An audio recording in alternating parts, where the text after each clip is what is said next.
My daughter is truly a devoted child. The moment she heard I'd fractured my hip, she hurried to invite me to live with her. And even luckier for me, she offered to rent me a 120-square-foot sunroom in her own house for just $1,200 a month. Quite a bargain for a man in his 60s like me. Before we dive deeper into the story, don't forget to hit that subscribe button. When I slipped on black ice that February morning in Boston, the first call I made was to Sylvia, my only daughter, a successful real estate agent I'd always been proud of. My hip was fractured, my pride bruised deeper. I didn't want to ask for help, but Sylvia insisted, "Come stay with us, Dad. Just until you're steady again." I packed light, 2 suitcases, a few books, and my favorite coffee beans, and told myself it was temporary. The first few days were kind. Sylvia made oatmeal the way I liked it, with cinnamon and almond milk. Lily, my bright, observant granddaughter, about 10 years old at the time, helped me up the stairs at night, careful not to make me feel fragile. Even Robert, Sylvia's husband and my son-in-law, a steady, quiet man who worked in tech, offered to install a grab bar in the shower. I felt like I still belonged. But that feeling didn't last. By the end of the week, Sylvia told me Gloria was arriving. "She's just recovering from that shoulder procedure," Sylvia said. "We'll set her up in the guest room." I blinked. That had been my room. They moved me into the sunroom. 4 glass walls, no insulation, and a folding cot that creaked when I shifted. "Just until she's back on her feet," Sylvia repeated. I didn't argue. I was still healing from the fall, from the quiet distance I hadn't realized had grown between us. Gloria arrived with matching luggage, silk pajamas, and a half-used bottle of designer hand cream. She gave me a quick nod, then air-kissed Sylvia and cooed over Lily's haircut. Within hours, she was settled in, bathroom stocked, slippers by the bedroom diffuser, misting lavender like it was a spa. The same evening, she sipped tea from Sylvia's antique china while I drank from a chipped mug I'd found in the cabinet. Lily noticed. She always noticed. She left a post-it on my pillow that night. "I'm glad you're here, Grandpa." Just 5 words, but they held me more gently than the cot did. I thought maybe things would even out. Maybe I was imagining the imbalance. But then the next morning, I found a crisp white envelope on my breakfast plate with my name written across the front. The handwriting was unmistakably Sylvia's, bold all caps with the same slanted R she'd used on her 4th grade science fair project. I opened it slowly, careful not to tear the flap. Inside was a printed sheet typed and formatted like a lease agreement. Monthly household contribution $1,200. A breakdown followed. Utilities, shared groceries, maintenance, and something called space usage. I read it twice, not because I didn't understand, but because I needed to believe it was real. Sylvia came into the kitchen a few minutes later, breezing past me to grab the French press. "Oh, saw the envelope. It's just what we discussed, remember? Helps keep things balanced now that we've got 2 households under one roof." Her tone was light, casual. She didn't meet my eyes. Gloria entered right behind her, draped in a robe, hair still wrapped in a towel. "Sylvia, darling, could we do almond croissants next week? These store-bought ones are a bit dry." She didn't acknowledge me. I stirred my tea with slow, deliberate motions and said nothing.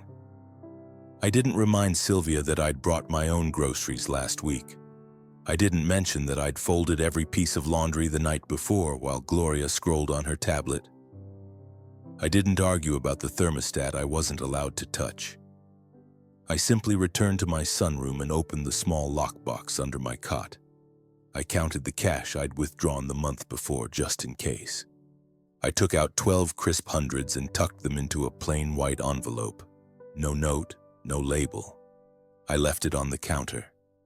That night, Lily came into the sunroom holding something behind her back. "I made you this," she said, and handed me a drawing. It was me sitting beneath a blooming tree smiling, a book in my lap. At the bottom she'd written, "I hope you find your tree, Grandpa." I ran my finger over the leaves she'd colored one by one. Then I placed the drawing beside my pillow and turned out the light. The next morning I found Gloria's slippers by the guest bathroom door and a handwritten sign taped just above the handle. Private use only. Sylvia hosted a dinner party that Friday. Robert had just been promoted at Crescent Technologies and she wanted to celebrate in style. The dining table gleamed with polished silverware and she arranged orchids as centerpieces. Gloria wore pearls and a silk blouse that still had the boutique tag hanging under her collar. I noticed it only because she turned just so while laughing at one of Robert's jokes. I wasn't asked to sit at the table. "Dad, would you mind helping in the kitchen?" Sylvia said. "You always plate things so beautifully." I nodded, filled the water glasses, and then served the salmon, poured the wine, and refilled the salad bowls. Gloria never moved from her chair. They toasted without me. I heard the glasses clink from the hallway as I rinsed dishes and set them to dry on a towel. When I stepped into the living room to gather dessert plates, Gloria turned slightly. "You know, Sylvia, it's so generous of you to take in your father. Not everyone would do that." Robert, overhearing, chuckled and leaned towards a friend.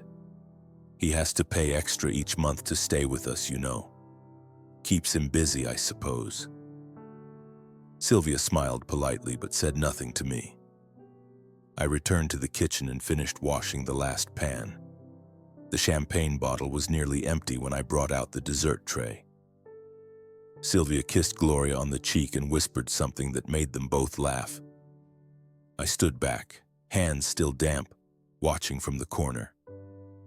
Later that night, I tiptoed to the guest bathroom. The main one was upstairs and I didn't want to wake anyone, but taped across the guest door was a paper sign in Sylvia's handwriting, "Private use only." I walked back through the silent house and used the half bath near the laundry room, the one with flickering lights and no lock. The next morning, as I shuffled back into the kitchen, Sylvia smiled. "Oh, Dad, we need to talk about the lawn maintenance. They raised their rates this season." She slid another paper toward me. I nodded, picked it up with steady fingers, and walked back to my sunroom. From beneath my cot, I retrieved my lockbox and started counting out the bills again. The bill Sylvia handed me was precise. $65 for window cleaning and an added $45 for shared landscaping services. I didn't ask why the math didn't include Gloria's share. I didn't ask who approved the work. I simply returned to my sunroom, unlocked the tin box, and pulled out exactly $110 in cash. I pressed the envelope flat and laid it neatly on the kitchen counter beside the coffee machine. Sylvia found it before breakfast. She didn't say, "Thank you." She never did. Gloria wandered in minutes later wearing one of Sylvia's monogrammed robes and sighed loudly. "You know, darling, the air in that sunroom must be awful for your father's old bones. I read somewhere that older men really need warmth." Sylvia hummed as she poured her smoothie. "Well, the guest room's full and the contractors won't be done insulating the attic for another month." I sat quietly at the table, my tea lukewarm. Gloria's smoothie was served in crystal. Mine was in a cracked mug with fading sunflowers. When they left for the day, Gloria to her book club and Sylvia to show homes, I stayed behind. I opened my notebook and began making a list. Not a grocery list, not bills, addresses, appointments. Quiet inquiries I'd already made weeks ago. The truth was, I'd never needed to stay here. I had savings. I had options. What I didn't have was certainty. Until now. A month earlier, before the snow had melted, I'd seen a small brick cottage listed in Alexandria, Virginia. A single-story home with a backyard garden and a porch swing. I'd asked a favor from an old friend, Mr. Thomas. He said he'd handle it quietly, and he had.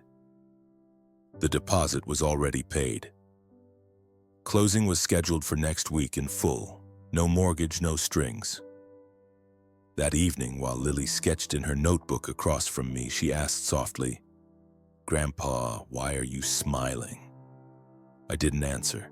I just placed a lemon drop on her sketch pad, a silent thank you. She grinned, and without asking, passed me a folded paper she'd been hiding behind her elbow. The paper Lily handed me was thicker than notebook stock, watercolor maybe. On it, she'd drawn a bench beneath a blooming tree shaded with soft purples and greens. A little figure sat with a book in his lap. I recognized the tweed jacket, the familiar balding head. It was me. At the bottom, she'd written, "You'll find your place again." My throat tightened. I ran a finger gently over the drawing and folded it into the back of my journal. Later that night, I went digging through the old boxes Sylvia had shoved into the garage. She said she'd meant to sort them, but they sat there untouched for months. Among dusty tax folders and bent photo albums, I found what I'd been looking for. A small, cracked wooden box wrapped in an old handkerchief. Inside was the receipt for my vintage pocket watch. I had sold it years ago quietly to fund Sylvia's graduate studies at the London School of Economics. She'd been 22 and full of ambition. Ambition that hadn't quite translated into the career she'd envisioned. But I'd never told her what I gave up to send her. She never asked. I tucked the receipt beside Lily's drawing, one forgotten gift, one newly given. The next morning, I helped Lily make pancakes while Sylvia took a call in the other room. Gloria was still asleep. Lily stirred the batter. "I think you'd like a house with a porch, Grandpa." I looked at her sideways. "Why is that?" She shrugged. "Because porches mean you don't need to leave home to be outside. That's what you always say." I smiled. She remembered. The words I used as bedtime lessons had taken root in her more than I realized. That afternoon, Sylvia left another envelope on my nightstand. This one included a breakdown of spring costs, mulch, deck stain, and shared fence maintenance. I didn't flinch.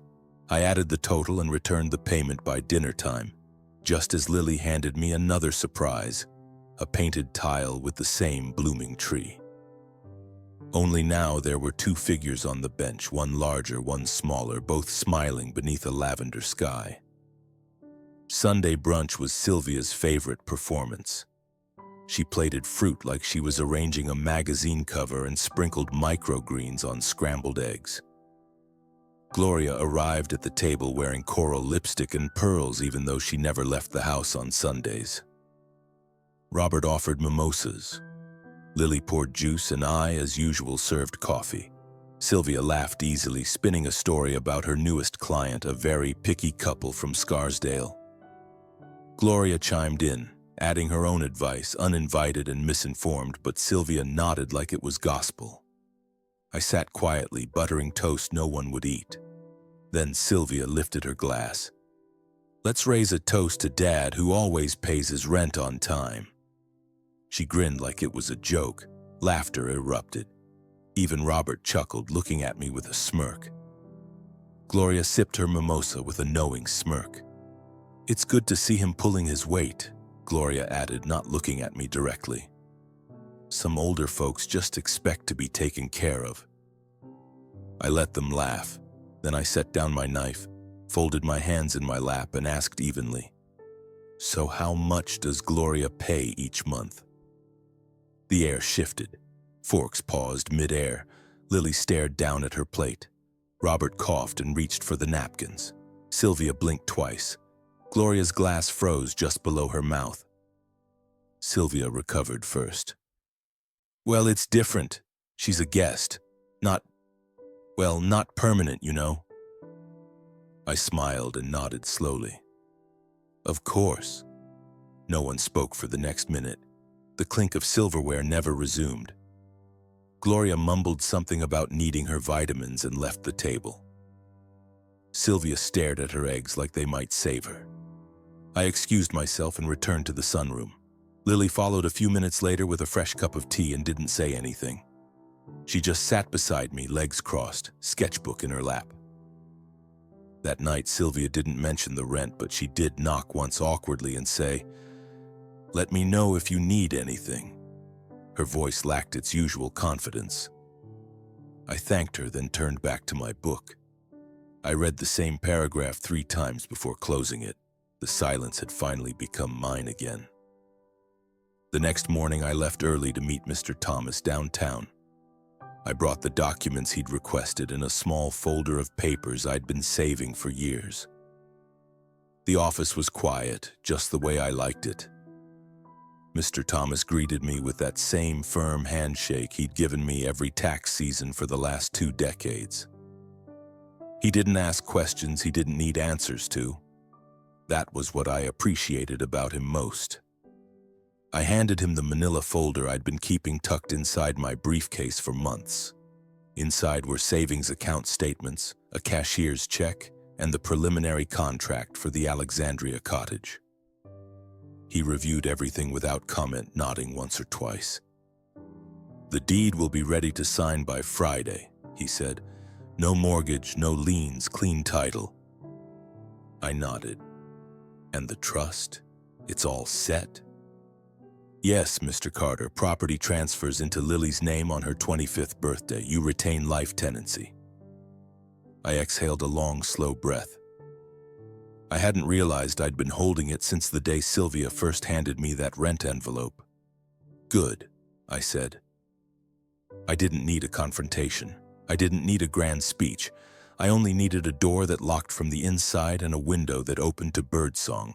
The rest would come in time. Before I left, Mr. Thomas slid a second envelope across the desk. "Your updated will and directives, just in case." I placed it carefully in my briefcase. This was the document I had revised just last week. My previous will had bequeathed Sylvia a substantial portion of my retirement savings and the small cabin in the Adirondacks I owned. Now the $750,000 in savings and the cabin were securely placed in a trust for Lily, to be managed by Mr. Thomas until she reached a mature age. Sylvia was no longer mentioned. As I stepped outside, the wind had picked up, tugging at the hem of my coat. Still, I didn't rush. For the first time in weeks, I felt the ground beneath me as mine. Back at the house, Gloria was napping in the guest room with a lavender mask over her eyes. Sylvia was out showing condos. Lily sat in the corner of the sunroom sketching another tree. I joined her, silent. She didn't ask where I'd been. That evening, while Sylvia prepared dinner, I brought out the lemon pound cake I'd saved from the bakery near Thomas's office. Lily lit a candle and sliced us each a piece. Sylvia declined with a wave of her hand. Lily leaned close and whispered, "You seem different today." I just smiled. That night, I began folding my ties and laying them carefully into my suitcase. I woke before the sun and moved through the house without a sound. Years of early library shifts had trained me well. The suitcase was already packed, ties, folded shirts, books wrapped in cloth. Lily's drawings tucked between sweater sleeves. I didn't take anything that wasn't mine. I left 2 envelopes. One was for Sylvia. Inside was a handwritten note on plain stationery. Rent, paid in full for everything. I placed it where she always left the window cleaning bills. The second was for Lily. I slid it under her bedroom door with care. Inside was a pressed oak leaf from the side garden I'd tended last spring when no one noticed. I had saved it between the pages of an old botanical guide. Alongside the leaf was a simple brass key and a folded note in blue ink. "For when you're ready to breathe again." The cottage was ready. Mr. Thomas had sent word the night before. The final paperwork was filed, utilities transferred, mailbox labeled. I didn't even need to pick up the key. I already had the spare. I stood in the doorway to the sunroom one last time. The cot was neatly made, the small tin box empty now. I closed the door gently behind me. By 7 a.m. I was on the road. No one had stirred. The driveway was silent, the porch light blinking against the early mist. I didn't look back. The drive to Alexandria was smooth. I rolled down the windows halfway and let the breeze undo the tightness in my chest.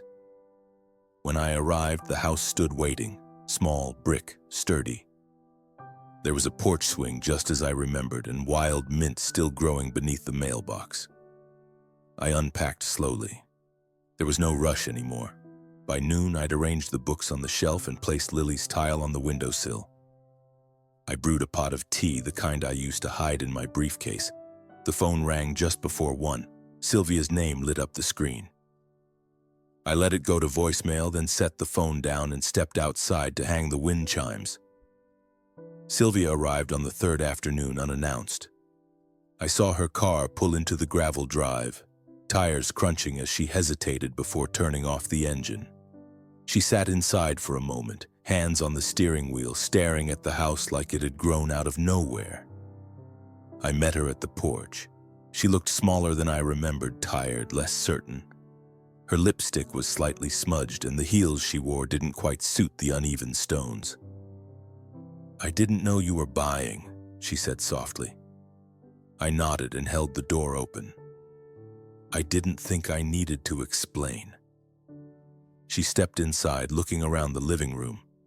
Her eyes paused on the floral tile Lily had painted, now sitting in a wooden frame on the mantel.